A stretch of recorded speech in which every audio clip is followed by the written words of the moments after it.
Ladies and gentlemen, we're back here live once again for another episode of the Weekly Win Streak. It's your boy TP3 Bets, joined as always by What Up, Bro. How are we doing today, man? You staying out of this snow? Are you outside pulling a Jameis Winston making snow angels or what, dude? Oh, no. I don't want anything to do with the damn snow, man. I saw it was snowing out this morning when I had to take the dogs out. I was like, son of a bitch. To the point where I got this little vest on here, keep myself warm in the house, but I put on a coat on top of it, and I'm so used to not having to wear freaking triple layers. I left my phone in my big coat, and then I'm like, dude, I had it in my pockets, looking everywhere, couldn't find my phone for like 45 minutes. Found it though in my coat. Not happy about it, T. How are you there in the A? Man, it is too cold for me down here. If y'all came down here, though, y'all would laugh at me with how cold it actually is. How we doing today, Travis? It's not cold for y'all, but for a Georgia Southern boy, it is cold as hell down here for me, my man. It is a little too cold for your boy outside, but we'll find a way to power through it today. Bro, how's your Thanksgiving? Do you eat yourself into a food coma? Yeah, I love Thanksgiving, man. I really do. It's the one time of year where I tell my family, like, listen, this is my holiday. Don't ruin it for me. Yes, I'm going out in the garage. Yes, your garage is going to smell like Pepe Le Pew just built a house in your garage. But I don't care. I'm absolutely getting ripped, and I'm going to eat, and then I'm going to go back out, and then I'm going to come back in and have seconds and thirds and fourths. And that's exactly what happened. Needless to say, I woke up and my stomach really fucking hurt this morning, but it was a great Thanksgiving. Over under, bro spent 30 minutes on the toilet. I'm taking the over. It was bad. We don't want to know the answer. Shout out to man wipes. You don't know what you're missing, literally and figuratively. All right, in order to give shout outs like that, bro, we got to get a cut from them or some, man. But anyway, though, nonetheless, we hope everyone had a great Thanksgiving. It was a good Thanksgiving to me. Ended up going 2-1 on my picks, and we hit the over max play. I told you guys who watched the show, it was going to be the max play on the Cowboys game to go over the total, and we are also going to rock with the Packers to beat the Dolphins. History repeats itself. The Dolphins can't win in frigid weather. And then, look, Bobo and I were hinting at it before we started. We got to talk about it, man. Look, I knew for a fact. I told my uncle's like, oh, you're looking great. The Lions are up 16-0. I was like, Uncle Ralph. I was like, I've watched way too much football in my day to know when you outgain a team 300 yards to 30 whatever yards they had in the first half, and you're only up by 16 points in the half, you simply do not cover the spread. I knew we were fucked from the get-go, and it happened. That's why we didn't max play it. But, the Lions looked great in the first half. I felt like they really got away from what they did successfully in the first half, and I felt like they honestly called a shitty script even in the first half, let alone in the second half. So, it is what it is. I'm not going to cry over it when I had a winning day, but, the Lions definitely fucking blew that shit. They should have been up 28-0 at the half. Yeah, Vegas made the call and said, listen, you see how you're getting 7 yards a carry? Yeah, you're just going to stop handing the ball off to your running backs. And that's exactly what happened. They just started dropping back and chucking it. Up 16. Like, it was just like, dude, this is so obvious, man. Rig job. We got fucked. No, you know what that guy said to Jameson Williams when he threw the ball at him? Huh? He said, Vegas made the call, baby. And Jameson Williams said, here you go, brother, and tossed it to him. That was exactly what they said. Not fuck you, you suck, which is what they actually said. But yeah, that's exactly what happened right there. So Vegas made the call. Jameson Williams delivered for him. And yeah, the Lions win and don't cover. Vegas helped him out as well. Matt Eberflus didn't call the timeout because Vegas told him not to. They said, sorry, Matt, we let you get back in the game, but you can't win. What did Jameson Williams do? Did you not even see it? I know he had a drop in the first half or the first quarter. So he caught like a 20-yard catch, runs out of bounds, and there's a Bears defender just standing right there. Said something to him. Jameson Williams said something bad on his face. Oh, wow. Yeah, 15-yard penalty, drive killer, and then we missed. And then that's when the Lions kicker missed the field goal. So yeah, so Vegas definitely made the call right there. That's what he said. It was obvious. Dude. We're betting on paid actors. We're not betting on actual players. I'm just kidding. That's what some people say. But I agree. That's what I say whenever I get bad beat. Is these guys are all paid actors. Like when the Celtics didn't cover that spread against your Cavs the first game, I was like, these fucking paid actors, man. Anyway, besides the paid actors and whatnot, we have a great show for y'all today, and we're thankful for all y'all for coming in here. If you weren't in here, I just want to reiterate that me and Bro are very thankful for all you guys who come watch our show every single time we go live on here. Not sure if we're going to go live or not tomorrow. Your boy is a busy morning tomorrow, but definitely going to be live today, and we're about to break down everything. Bro, I'd say while we wait for people to come in here, we start out with an NBA free play each. There's an NBA Cup game going on in my backyard. My buddy's trying to get me to go with him to the game, but honestly, I need to put in more time for my college football slate, my NFL slate, so I'm probably just going to watch it at the house here. But, bro, it's your Cavs versus my Hawks. The spread's 5.5. The total, I think, is like 237. What are you doing here? Yeah, I actually, you know what? Fuck it. I got 2 plays I'm willing to part with in this game, and neither of them are homer picks. So if you come for me, I'll come for you. No, but seriously, Cavs -5. T and I were talking earlier. Me and TP3, we talk like all day. And I learned a lot from them. We're breaking down stuff. We're bouncing ideas off each other. This line was at 7 this morning, or 7.5. And I said, I like that. I'm going to buy it down to 7. I'm going to come back to it because I don't love it. I'm going to see if there's anything I like better. Then I came back and it's -5.5. I said, hold up. Something is not right. I reached out. We cannot, T and I cannot find anything or any reason other than the public overreacting to the Hawks beating the Cavs in Cleveland for this line to move the way that it is.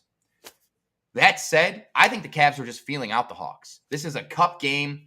They were just trying. I think they maybe didn't give 100% effort, a little bit of a sleepwalk, lackadaisical approach.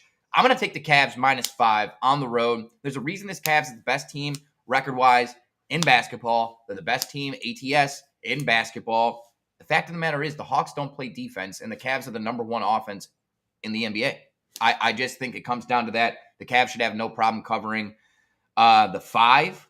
And then also just really quickly, we have Spider Mitchell. That's Donovan Mitchell over 35.5 PRA.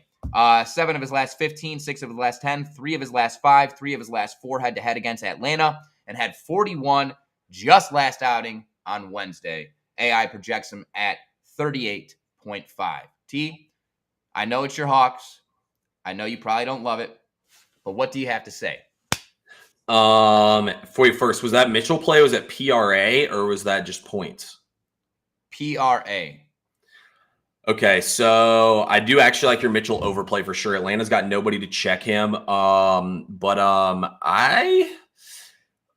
honestly think the Cavs should smoke the Hawks in this game. Like, I think we suck. And although the Hawks do seem to play to the level of their talent, if they play a bad team, like the Wizards have 2 wins this season and they're 2-1 against the Hawks. Like, what the fuck? Yeah, that's some shit the Hawks would do right there. So it only makes sense for the Hawks to come out here and play this game as close as possible because of that. But at the same time, I have no appetite for taking them. Cleveland is a legit team and one of the few teams I feel pretty good about in the league. I feel like they're going to come out here and take it to the Hawks in a little revenge spot. Most teams I would probably back the winner of the game again, but in this situation, I can only look at Cleveland. I am interested in the under in this game because it goes in line with my pick here. I'm about to give you all in a second. You look at the last 5 years and you look at NBA games that start before 3:30 p.m. Eastern, and these games go under at over a 60% clip, about 64% clip. And we have a game that starts at noon, and that would be between the Hornets and the Knicks. Now, I went first half under 144.5. I believe it got steamed down now to 112.5. But the reason why I went first half instead of full game is because these teams are probably going to be a little turkey and liquor hungover from yesterday. Also, let's not forget another factor in here with these two teams. This is a cup game. So I think these teams will play harder in the first half. LaMelo Ball and Miles Bridges are out, but in cup games specifically, think about it. Your margin of winning matters. So it makes sense for you to try to run the score up in garbage time and whatnot. We see teams dunk the ball with like 2 seconds left on the game clock rather than dribbling out the clock in a 10-point game just because they want to try to get that margin for the cup and because it actually matters here. So let's not worry about that. Let's take the first half under here and let's cash this one. Sharp as fuck. Wow. The point margin angle. Wow. Genius. This guy, fuck. Blown away. Sharp if it hits. So let's pray it fucking hits for us. Wow. No, that's going to hit. I love that. I love that angle too. Great play there. Okay, T. Do you have anything else in the NBA that you want to give out today? No, I got two other plays on SoBet though in the NBA. I know everyone wants to hear us talk about college football and whatnot. We're over 50 people in here now, so I think it's time we go ahead and flip to college football here and give out some plays here, and then we'll do the standalone Black Friday game. I got one play for y'all in college football, and we'll run through a couple of the bigger matchups as well. Bro's got a couple for y'all. Bro, you want to go ahead and get us teed up here with the first free play of the show for college football? Oh, sure, teed off. Absolutely. Yeah. I'll take my Titleist. I'll line her up and bang, right down the fairway, son of a bitch. All right, we're gonna go Nebraska, Iowa, under 40.5. Now, the line right now is 39.5, and I don't hate that either, but here's the deal. 40.5, I'm deathly afraid of 23-17, okay? 23-17, obviously that's 40. That's the number that I want to stay away from. So I bought it up to 40.5. Guys, Iowa's down to their third-string quarterback. He did perform okay, 10 of 14 for, I think it was like 74, 76 yards or something like that when he came into the game after the second-string quarterback got injured. But now there's film out on him, okay? Iowa's going to want to run the ball. Fact of the matter is, Nebraska has the 17th best rush defense in college football. So my theory here is Iowa, third-string quarterback, you're going to run the ball. Nebraska, great run defense. Iowa, great run defense. Great defense at home. And it is going to be 18 degrees at kickoff. Real feel may be below 0 in this game. Okay? So there's going to be a lot of running. There's going to be a lot of 3 yards and a cloud of frozen dust. I like Nebraska, Iowa, under 40.5. TP3, I need the lock from you after you tell me how much you love or hate that play. You know me, man. I hate low totals to go under the total. I always bet low totals over, but I have no appetite to take this over because when it comes to that for me with college football, I specifically exclude Big Ten teams with no offense. Even more specifically, Iowa and Nebraska are like the most banned teams possible from that logic. So I honestly can't even hate on the play. For my play here, I'm going to go to the good old-fashioned hate rivalry that's going on down in Athens, Georgia, about an hour and a half from here. We got Georgia Tech taking on Georgia here. The line's dropping in this game. I like Georgia Tech anything 17.5 or better. I gave them out at 19 over on SoBet. I still like them to cover the number here. You look at Brent Key and Georgia Tech. They're currently on a 14-6 ATS underdog run right now, winning 11 of those games outright. You look at the way Georgia Tech wants to play. Sure, they don't have Paul Johnson back there calling plays anymore, but they still are basically a triple option team. They're going to rotate in and out here, Philo and Haynes King at quarterback and run the football. What has Georgia done consistently all season long outside of the Texas game? Start slow. Georgia starts all these games slow and adjusts in the second half. I don't see anything different from here. Georgia just has to win the game. They don't care about style points here. They don't care about any of that stuff. Their focus is getting everyone healthy and getting next week. They know Georgia Tech. They know they can play their C game here and still win this game.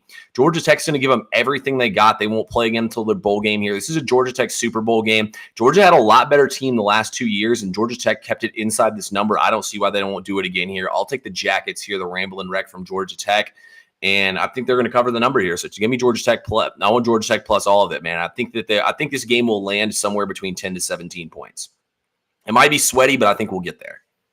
I love it. The Rambling Wreck from Georgia Tech. Yeah. So we've got Who's That coming down the track. It's a Mean Machine in red and black. And then we have the Rambling Wreck of Georgia Tech. Okay, got it. Yep. How do you know all this? So my dad went to Georgia Tech, but I mean, dude, I live in the state of Georgia, bro. Come on, this is common knowledge here. Just like I'm sure y'all have some fucking Ohio State chant and UC chant and all that shit. Yeah, every maybe. college team does. OHIO, baby. OHIO. Yeah, exactly. That's it. OHIO. All right, fair enough. Fair enough. Okay, so guys, I'll tell you this. Let's talk about the Colorado game first and foremost. Do you think Colorado comes out here after absolutely blowing it? They had a chance to go to the college football playoffs. Now they do not. Do you think they cover this large spread today early? So I talked about this one on my live stream earlier today on TikTok. I actually don't think Colorado is going to cover, but at the same time, I won't bet Oklahoma State with my money or your money. I don't know if y'all remember or not, but what have we done religiously? It's fade Oklahoma State, hand over fist. I don't know why we would stop. This defense is a joke. This team is a joke in general. There's no way I'm backing Colorado to cover. There's no way I'm backing Oklahoma State to cover. I think if you want to bet this game, the best way to bet this game is on Travis Hunter plus 2 TDs. I believe it's plus 115 or so on the game. So I would definitely back Travis Hunter to get in the end zone twice in this game. They're probably going to push for him to win the Heisman Trophy here. And this could be him and Shadur's last game ever wearing that Colorado Buffalo black and white. That's actually a great point. Yeah. I wanted to take Colorado so bad, but I just don't trust them. Anthony, you're so right. Fuck the team up north. While we're on that topic, if you guys want to know something that's sneaky sharp that I'm probably going to play tomorrow, and it's going to hurt my soul to do it, I'm going to take the Michigan plus the points in the first quarter. Ohio State is one of the worst teams in college football in the first quarter. You saw it last week against Indiana, right down the field, got lit the fuck up. They 3 and out, and a fumble, or an interception, rather. Oh, no, it was a fumble. No, it was an interception. But regardless, first quarter, disasters for Ohio State. They read and then react and then pounce. So I think I like Michigan plus the number in the first quarter. That's actually a pretty sharp play right there. Honestly, I'm looking at the over in this game at 42.5. I don't think they'll let it dip below that because that's the key number I always talk about in the NFL where I bet the overs in these games. It's 37 and 42 are the key numbers in NFL, or like 38, 39. All those are the key numbers for NFL betting overs. And I'm thinking honestly applies to this game here. Everyone thinks Ohio State and Michigan. Michigan's going to run the football. Ohio State, big game on deck. I think Ohio State has every bit of motivation here to run the score up on them. And also too, not only do I think they have every bit of motivation here to run the score up, I think Michigan has got every bit of motivation here to try to play spoiler. Well, I think Michigan to get stomped into the ground in this game. I think asking these teams to go over 42.5 isn't that much. I don't have the exact numbers over here, but I believe they've gone over like the last 4 or 5 years in a row, and it's been a really low total. So I don't know why we stopped the trend here. I really like the over. I'm thinking over. I don't want to touch Ohio State minus the spread. But I like Michigan first quarter. Also, sorry for the dogs. I fucked up. I left the book bag that has the bark collars in them. I got my tires fixed, and I left the book bag there. I got to go pick it up after the show. Hey, their dogs are barking because Georgia Tech's barking as a dog today. Yep. Let's see. Any other college football games you think are interesting today? I actually don't really like this slate at all. The Egg Bowl here between Mississippi State and Ole Miss, to be honest with y'all, the line's down to 24.5. I have no appetite to back Ole Miss to cover this number. But at the same time, you look at these two teams, Mississippi State and Ole Miss, Ole Miss has nothing to play for here, basically. Mississippi State is fucking garbage. I really think that this game could easily go over the I think this game, the over, I think is way out of question here, but I think Mississippi State might be able to cover, but I have no appetite to play that. Yeah, it's an ugly game. I really wanted to take Mississippi State and just fade the fuck out of Ole Miss on just like a who cares spot, but can't touch it. Is it true that the Sharps are on Minnesota? No. If anything, bro, I'll be honest with you, I lean Wisconsin. I don't know. I think T might have a play in the VIP. He has to keep that one close to chest, but I really like Wisconsin. Think you have a good train of thought right there. Anyway, let's keep it rolling here. Any other big games today in college football? I mean, this college football slate is trash, to be honest with you, bro. It's one of the worst slates for a Friday we've seen in a long time. I wish they still did the Egg Bowl on Thursdays, but we do have an NFL game today. And that is going to be between the Kansas City Chiefs and the Las Vegas Raiders. I always want to call them Oakland Raiders, but they're Las Vegas Raiders. The spread in this game, or the total went down, just dipped to 41.5. The spread is Kansas City minus 13. What do you think about this game, bro? Any plays for you? Yeah. And you know what? I'm going to give everything away today. It's Black Friday. I'm feeling thankful for you guys. And I want to be able to give back. So I did something a little bit creative, and if you can't buy down, I probably would just try to focus on props in this game. But I honestly don't hate 13. I bought down to 11.5. It's a weird number to buy down to, but I like Kansas City minus 11.5. Kansas City beat the Saints by 13 when they should have beat them by probably 21 plus. And then also the Raiders lost to the Chargers in week 1 by 12. So I don't want to push. I obviously don't want to lose. I'd like to win. So we bought down to 11.5, kind of like a 2 birds, 1 stone type of situation to avoid those worst case scenarios. It's cold. It's windy. I do believe it's going to be a lower scoring game. I honestly don't know where the Raiders score. Aiden McConnell is terrible. I mean, I just want to tell you something. 9 of 21 for 62 yards. 9 of 21 for 62 yards in his last outing against the Chiefs. The outing before that, he actually balled out. He went 30. They lost 31-17, but he had 220 something. Played well, but that's because it was a blowout and the Chiefs were in like prevent the whole second half. Listen, the Raiders can't run the fucking ball. The Chiefs are going to turn this into a one-dimensional situation where they're just blitzing the fuck out of McConnell. He's going to throw interceptions, lots of turnovers. I see the Chiefs covering the number. Honestly, if I had to predict a score in this game, it'd probably be 27-10. Okay. T, I know you have the lock of locks and an anytime touchdown scorer that you may want to throw the people's way. I gotta have it. Yeah, we're going with Travis Kelce to score a touchdown here. He needs one more touchdown to break Tony Gonzalez's all-time record for touchdowns scored in Kansas City Chiefs history. So I think he's going to do it here in this game today. He had 2 touchdowns earlier this season, and he owns the Raiders. On top of that, though, guys, outside of that play, I leaned Kansas City pretty heavily to win the game here. You also look, the line kind of tells you this. Patrick Mahomes' passing touchdown prop is minus 205 for him to have over 1.5 passing touchdowns.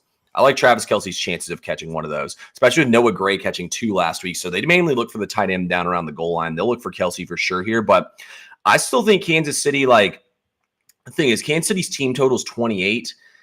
I feel like you either have to take the over or take Kansas City to cover rather than the team total in this game, just based off the line and whatnot and how the spread's dropping. I feel like it's got to be one of the two, but I don't know, man. Like, it's a lot of points in the NFL. We haven't seen Kansas City covered yet as a double-digit fave.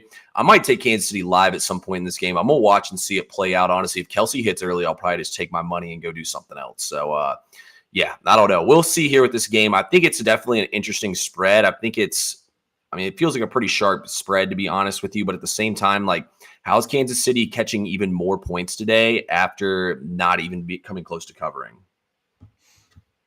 That's why I'm like, hey, it's got to be Kansas City. I know it's a square play. I know it's fucked. I know they can't ever cover the spread. But, like, listen, this is the same team that held the Kermit the Frog. Exactly. I just, there's something in me that thinks this is going to be a blowout. Okay? I love Kelce anytime. I love Kelce over 5.5 receptions. I love those plays. I know you guys don't want to hear me talk about this, but the connection to Taylor Swift attending Travis Kelce games and him hitting his props is crazy. It is crazy. The games that Taylor Swift has attended, he's missed his receptions prop once. Once out of every single game she's gone to. He's not scored twice. All the other games, he scored it. In the one game, he was fucking so hurt, he could barely run. Like, dude, this guy has crushed it every time she's there. And guess what? There is no concert scheduled for the Eras Tour today or tomorrow. So guess who's going to be in Kansas City? Donna Kelce said that she's going to be with her favorite group of friends and family watching the game at Arrowhead tonight. Or today, rather. I think she's going to be there. I think he scores. TP3 just said it himself. He needs one more touchdown to break the record. What better time to do it on primetime, at home, with his girlfriend, wife, whatever the fuck she is, in attendance to see him top the charts. I love it. I love it. I love it! Yeah, I love the Kelsey prop too. And the Raiders are not winning this game. I'm sorry, but the Raiders are not winning this game. They don't have a chance. You all think Mahomes is really going to let them pull off that Kermit Frog puppet and win the game here? Come on now. Also, guys, the reason why I've been on my phone for the last few minutes, it looks like the quarterback for Navy is out in this game today. I'm not touching this game, but I do think that they're going to get dragged in this game. So there's that as well. But look, guys, if y'all haven't already, we have a 50% off deal right now to go ahead and join SoBet. Use promo code BROBRO. Use promo code TP3 to go ahead and join over there. Get 50% off for Black Friday. Join up over there. Let's get some fucking money today. It's Black Friday. Let's put some money back in our pockets and go buy a big TV or whatever. Bro, what are you buying today for Black Friday? Honestly, food. Just food. I don't need anything. I already ordered what I wanted. I got the robot vacuum. It's on its way. I'm so excited. Robot vacuum, robot mop. Clean for me. I love it. When are you getting the bionic arm? I don't know. That's down the road. You know what I want is an automated Shaq thumb arm where I can still have my hands doing this and I can just be like, poop, and it brings it right up and I'm like, and I'm just doing this and I blow it out. But all right, hey, I'm getting messages saying that we want to recap. People want to recap. Can you just recap all the plays really quick that you gave out on the show today? Hornets, Knicks under 114.5. Travis Kelce, anytime touchdown. Georgia Tech plus 19. You only give out 3 plays? Damn, homie. Okay, fair enough. That's because he's sharp, and all the other ones are. Wait. Quarterback is out for Navy. Horvath officially got ruled out. It was tweeted 30 minutes ago by Brett McMurphy that he was injured in Navy's last game and is out today. Braxton Woodson is expected to start, but Coach Newberry said Jackson Gutierrez is also expected to play. Nice. Okay, got it. Okay, so we got Cavs -5. I got Donovan Mitchell over 35.5 PRA. We have LeBron double-double, LeBron triple-double. That's what I have in the NBA. Then we got I like Kelce anytime touchdown. I have the Chiefs -11.5. And then in college football, I really, really like Nebraska, Iowa under 40.5. Oh yeah, boys. As I always say, let's get some